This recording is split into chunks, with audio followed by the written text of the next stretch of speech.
Well, my motor just blew up. You can see a bunch of oil all over the place here. There's coolant on the ground too. You know what? This is bad. Like, I heard it like almost seize up too. I'm not sure what happened here, but I'm on the side of the number 2 highway currently with a dead car. So I'm waiting for my buddy Keith to come down, and yeah, just when things were smooth sailing too. Son of a bitch. Hi everyone, welcome back to Katarina's Garage. My name is Katarina Lloyd, and we're studying here with Stitch. I want to talk about a couple of things before I get into what I've done to the car, which you can kind of see in the background a little bit. But anyways, so what exactly happened to my '86 Mustang? Lilo, you know, what happened to that engine? And to be honest, I have a theory on it, but it could be different things. But my theory of what exactly went down. So, okay, that little clip that you just saw just before this, you can see what looks to be oil everywhere, and there was a bunch of coolant guaranteed, because I saw that coolant myself. It was green, whatever else. That oil though wasn't actually oil though. Because what we discovered is this, like, you take a look at the dipstick and like, okay, yeah, it lost a bunch of oil. Don't get me wrong, but it was more from it blow by and burning as opposed to from that, because like I thought that maybe the block was motor windowed, but to be honest, that was not the case. What actually happened, at least my theory on what happened, is that, okay, so there was a bunch of dirt and debris in the system. I already knew that. Like, you can tell even by these buckets that are sitting right in front of the car here, actually, that they all have really dirty coolant in them, and that came from that car, to be honest. None of those are from this, because this has a very clean cooling system. I've had it flushed once, and it was honestly great. Like, it was a little dirty then, but it's good now. And I've tried flushing the cooling system on Lilo a couple of times, and it's gotten cleaner, but every single time it does not get as clean as it could be. So, like, what would need to happen to get that thing fully clean is, you know, you take the freeze plugs out of it and, you know, flush it that way. But I'm not doing that. But anyways, so what happened? So that dirt and debris that's inside the system, I think it caused a partial blockage, which was causing the temperature to be a little higher than what it should. Because especially with a 2-inch SVE 3-core aluminum rad, it should not have had any issues cooling that car whatsoever. It shouldn't have even been hot. It should have been fairly close to what this inline 6 is actually, even though this has a little bigger of a rad. But this does not have a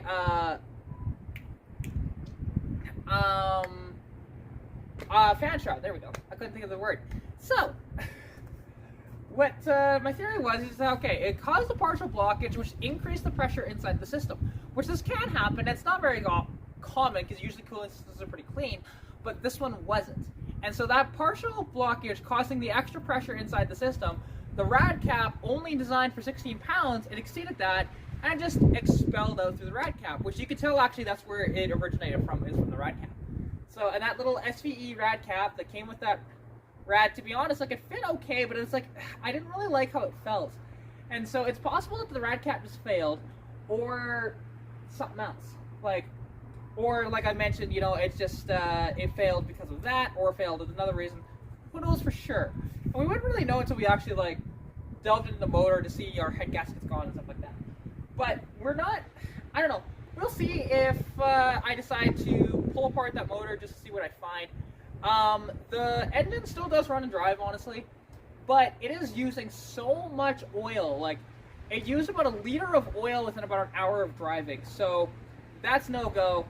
We're not replacing piston rings, because that's guaranteed to be piston rings if it's using that much oil in that little amount of time. If it was, you know, say like 100 milliliters, something like that amount of time, okay, that would probably be valve seals, right? But you guys said about 1 liter of it? No. So what's going to happen is we're going to pull the motor from, actually, if you watched my video on the 5 Mustang lineup and showing some of the similarities and differences between them, that video, actually, there's a gray 86 hatchback on the end. It's actually the first car that I filmed in that video. that is the car that we're going to be robbing the motor from for that car, because we know that that motor is good. We'll be putting my valve covers on it. We'll be putting my Cobra intake on there, which means we'll be deleting the HDI, but that's okay.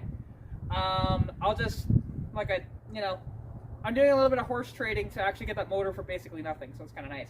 Some tires that I had lying around here that just went yesterday, and that distributor, and perhaps some other things as well.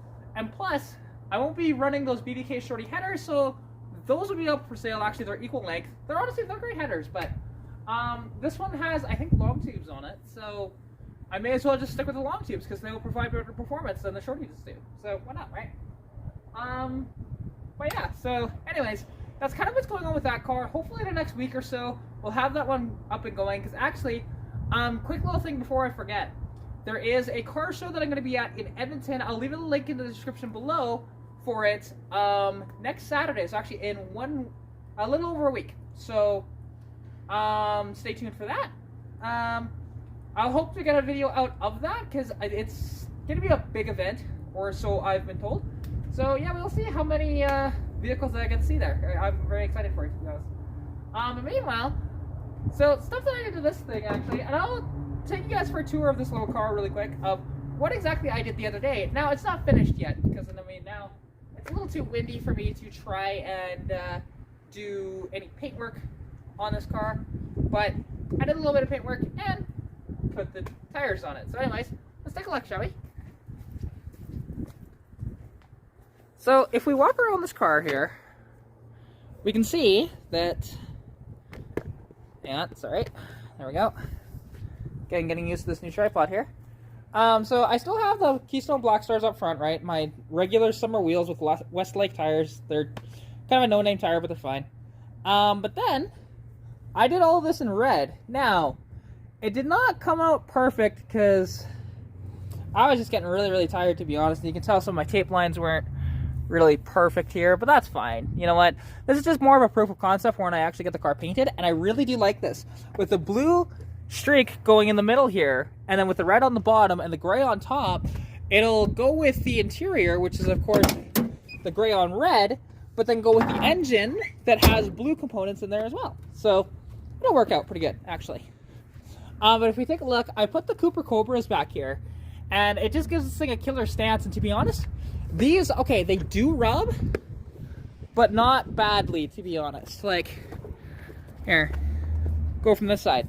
So there's a lot more room here than there was on the convertible, and that's solely because I've already rolled these fenders once before when when my springs were basically all but gone. And these are relatively new springs with about 4,000 kilometers on them, maybe. So, yeah.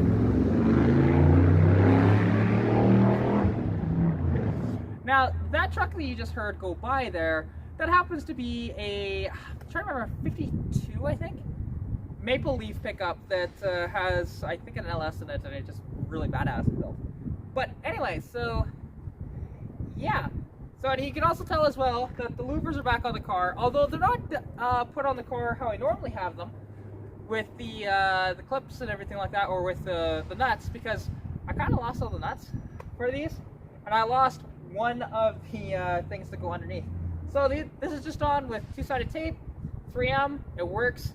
I've driven this thing to Calgary and back, to Edmonton and back with these, totally fine. You know what, they have stayed on very well, and we've had rain come through whenever else, so they have not come off, so pretty good there. And, you know, they just look damn good back here, although I am getting, finally, because unfortunately, so you might be wondering as well, if you've followed my channel for a while, I talked about some aluminum ones being built for me, and what exactly is going on with that?